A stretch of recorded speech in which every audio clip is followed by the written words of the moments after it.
Hey guys, Twitch ACB here, and I'd like to discuss with you guys on my experiences with Haste Broken Worlds. The game starts off with our main protagonist Zoe running fast delivering layers until she starts to realize everything is falling apart. Her friend Naida saves her and decides to investigate a shard nearby as they need to figure out how to stop this mess.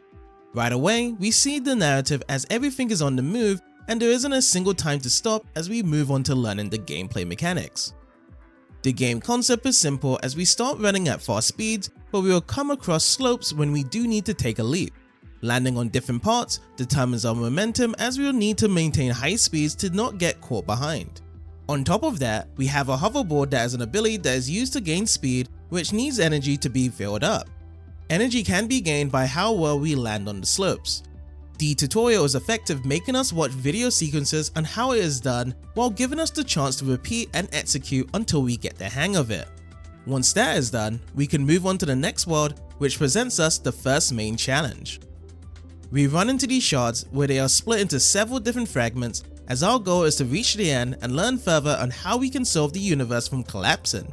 Within these fragments, there are shard runs that are procedurally generated levels that we can keep running through as we collect sparks that allows us to purchase items later, control our speed on different terrains, and dodge through obstacles until we reach the end of the portal.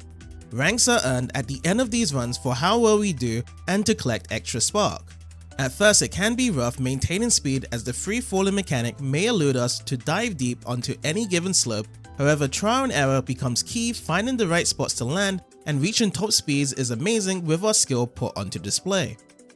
There are other fragments that provide a different challenge to a normal shard run that would be trickier making it to the end. The reward for clearing these runs are great as we get to choose an item for the rest of the shard. The items increases its rarity based on how well we do, however this challenge could easily stop our run and we would have to start all over again.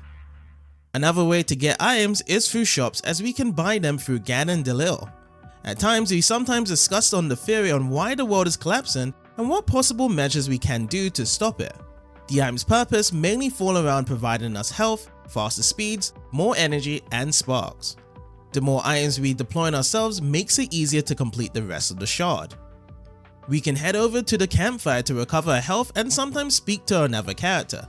This gives us more insight about themselves or extra story events on the current situation that could fill in the important pieces we need to solve on what's going on. At times, we can jump onto the question marks that are for challenge runs. They each have their different objectives to fulfill, which can be tricky first time playing, but winning these pockets us lots of sparks that can be used for layer items. Also, there can be scenarios where we can just choose a choice and might get a buff or debuff for a set duration. Given its random nature, it could either massively work in our favor or lose something better from a different route being chosen. At the end of the fragment, we will get to challenge the boss of the shard. Each boss has a hit point that we will need to hit a number of times before we are able to proceed on.